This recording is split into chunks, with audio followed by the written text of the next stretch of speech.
right, Dennis, let's get the lowdown. What do you think? Doing? Good to see you. All right, doing well.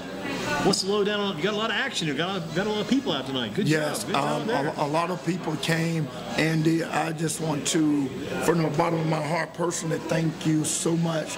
You're a staple to the community, Greensboro sports, and you mean a lot. This is for one of the best atmosphere that I've been in a long time, when you're feeling the love and the greetings and just people coming by to show their love and just to enjoy a meal. This is what it's all about. And the young lady with the Boys and Girls Club, I've been knowing her since she came to the Boys and Girls Club, because that's where my boys from the group home go during the summer. I thought you made a connection with the group home and the Boys and Girls Club. Yes, that's a connection. And to see family, a lot of my family came. A lot of my family came tonight. And I thank you, man. Oh, yeah, thank good you job. so much. Thank How you did that so much. basketball game go today, Greensboro Day? How did that turn out today? Piedmont Classical High School won 50-41.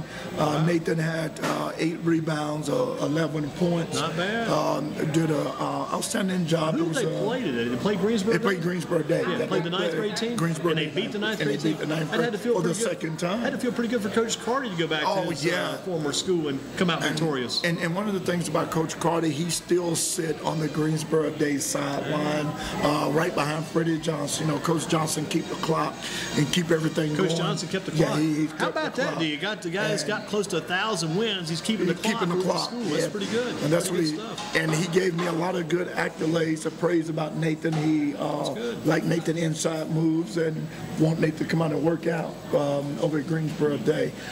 So I told Nathan that's pretty big time when Freddie Johnson takes an interest in you. To come. I didn't get to talk Freddie about my workout Sunday, but Sunday at the basketball court, I learned some new skills.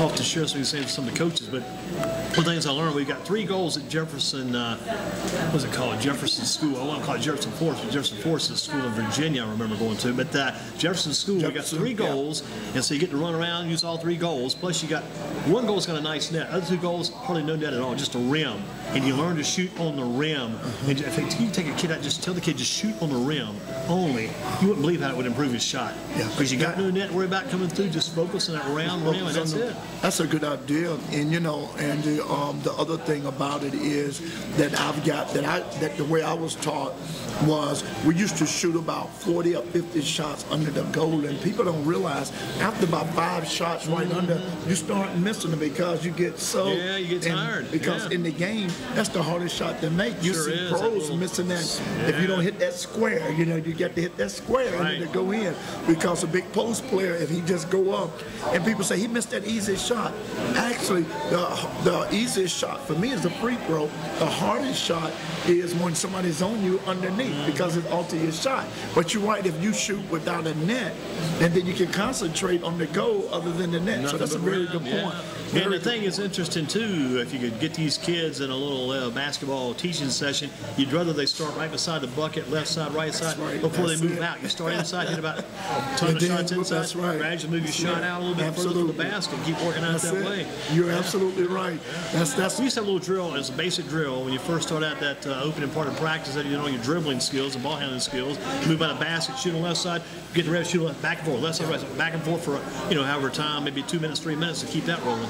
Absolutely. And the most confusing thing for new kids, when I was coming up, we were playing when you play high school ball in the 9th grade, when you're doing 3-man weave, that was the hardest, most confusing drill, but it's the easiest drill for a fast break. You know, you have the man in the middle, 2 guys on the corner, you pass the ball, you go to the opposite side, and you come to, and we do that drill, and then the star drill when you have 4 corners doing it. So it's like, I'm like you, it's a lot of drills that you can do, but that's the best one, starting the inside, 4 or 5 on the left. Like you said, the guy would realize how tired he will be after about 3 or 4 minutes of left side, back and forth, back and forth. You're right. And then start alternating to alter your shot, because you get off rhythm. You have to keep the rhythm. And that basket becomes so big. Going back to Raleigh, what about Raleigh last Saturday? What was Raleigh like? Raleigh was a site of the state championship at Cardiff Fitness Stadium. You had the local team, Page Pirates, against Malik Creek. Malik Creek came out with a first of all, a great kickoff return to beginning of the game, and once they got inside the 20-yard line, the red zone, they scored a touchdown. I want to jump in right quick. I love to butt in on people. I must be famous for that because breaking news: Northwest 70, Dudley 42 in the girls' game. Northwest 70, Dudley 42. Almost, it was a close to a 30-point win, 28-point win. Wow. Northwest 70 and Dudley 42. Good. Big win for Northwest. Yeah. Makes a statement Congratulations to Coach Darlene Joyner. I thought Northwest could win by 20. I didn't want to, knock down Dudley's ego on the way in, but 70-42 Northwest. That makes a statement. That makes a big statement, and that also sent a message to anyone going to play Northwest at the High-Co tournament that they are the champs from last year, and it's going to be hard to take down. I thought Dudley may have a shot, but now to be second to be Northern again, Coach Furlow, and Northwest of Page, and Debbie Jones. Yeah, absolutely. Because last week, Kid Cargo Show, Bailey Cargo had 36 points in the game. Wow. They're playing a team out of maybe North Davis, maybe Davie County, team outside the area, but again, Cargo 36 points. Kid Cargo Show was going last week. That's awesome. That, you know, one of the things during the interview with Coach Darlene Joyner, I said Haley Barber for Bailey Cargo, Haley and Bailey, because of the names, as you say, the names, they are so similar. You have a lot of great little small athletes like the Cargos and like Haley Barber that a lot of people wouldn't have stated that early in their career they're going to have the outstanding careers. Those young ladies have stellar careers. Everybody's not going to be a Parrish Key. Everybody's not going to be a Pointer, the big players. If you get into it, you stay with it for maybe 4 years, you may end up exceeding what the other person does, even if you go to a different style school, because Bailey Cargo headed up to Delaware, not a bad school. Delaware, same school that Tremaine Lucas attended when she left Florida. Right. Tremaine out of Grimsley, and then you look at Bailey, let's see, get me now, let's say, look at Haley Barber, Haley going down to Campbell, not a bad school either. You're absolutely right. And one of the things that you and I talked about often about girls basketball has been put on the map now, and a lot of when you and I was coming up, you go to a gym on a Friday night, girls game, 10 or 15 people there, everybody come in at the end of the game getting ready for the boys. The only time girls got support is almost at the end of the game when people was coming in the gym for the boys. So now the girls game is just exciting as the boys game. The crowd You've got a good close game. Usually the boys, for the most part, they have to go change at halftime. They'll stick around and support the girls. You hope they will.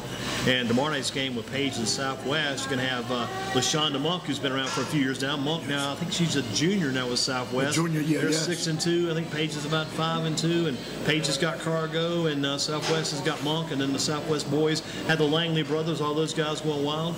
You're talking about a trio. You're talking about, usually, as you and I, we did a comparison, I think a couple of years ago, with how many siblings was on the teams, and then we had a lot of twins. Remember that year we had twins from everywhere. Yeah, you got the Caspers, still got the Caspers at Page, Ava and Emily. You still got the Hurd sisters, Emma and Jillian. Absolutely. Got a lot of twins over and there. then the twins that played in the tournament from was the East Forsyth, the two tall girls from East Forsyth when they played Page. Yeah, the Jones sisters. Yeah, absolutely. And I think that night, we had 3 sets of twins. I think there were. And so we always do comparisons. Had like the sisters, but not the twins, the Cargos too. You had Bailey Cargo, and you had her sister Campbell. So you had a lot of combinations. Some twins, some just sisters, siblings. Yeah, absolutely. Well, you got the big basketball stirring, and we talked about what you had going on today over at Greensboro Day School. Northwest Guilford boys got beat by North Surrey 71-79, so Northwest Guilford boys have lost. Northwest Guilford girls still have not lost. 70-42, they beat Dudley today. So Northwest Guilford girls are unbeaten. Rockingham County girls are unbeaten. Southwest Guilford boys only unbeaten boys team around here right now. Yep, and that speaks volumes of Coach Chavis, especially as you talked about with the Langley brothers. And it's almost like, and for the last 5 years, has been a Langley at Southwest. Yeah. And Terrell Leak did an outstanding job for Southwest. Now he's getting an opportunity. This much as I like him and James Summers' stories and the local Gifford County guys that didn't get a chance, they had to hang in there. And as you always say, wait your turn. And Lee one good year. Yeah, absolutely. And Lee hadn't been a stellar year at Winston-Salem State University. Yeah, I hear a lot of good things about him. And I remember the night we saw him over at Northwest Guilford, he and KJ Langley against the Vikings they that had night. a show that night, an alley-oop show. Yeah. That shot outside, those shots that Leach was nailing that night, just crazy. And then last year we went over to Southwest, and Northwest came in, had I think they may have been maybe only one loss, or yeah, because they've been beat by Greensboro today, but that was a big conference matchup, and Southwest beat them that night. That was a high-scoring game. The referee kept letting that game run long, and next thing you know, it's like 108 to maybe 91, just crazy. I remember that game because at the end, Northwest had a chance to pull off a miracle. There was like 5 seconds left, and they pulled her up screen, stole the ball, but shot was too short, and the game was over. Now, the Langley, he came at the end, and he just hit like 6 or 7 points. And one of the guys from Northwest, I remember, fouled out, and that caused a lot of issues for Northwest in the inside. So it was a great ball game, and that was another memorable moment of that Southwest and Northwest rivalry. A lot of action in that rivalry over the years, no doubt about it. A lot of action there. And the thing I've been looking ahead and trying to keep up. And a couple of years ago, they had that Southwest-Northwest Couple Boys game before Christmas, but it does come after Christmas this year. But that was when we did that one season. That was just a crazy game that night. And you told me about Terrell. You said you watched this kid. He can jump out of the gym. The crazy thing was, about a week or 2 weeks after that, in that Sheets Christmas tournament, Leach went out and won. He scored like 58 points in one game. Yeah, and you're absolutely right. And that's a tournament. The Eastern is in that tournament. That's the one with Southwest and a bunch of teams over around that area. They got some teams. They got 3 teams from Australia this year. Got a couple of Virginia teams. High Point Andrews is in there. Maybe Southern Guilford. Yeah, Southern Guilford. And Eastern is in another Eastern had their own. They got their own tournament at their school. That they have.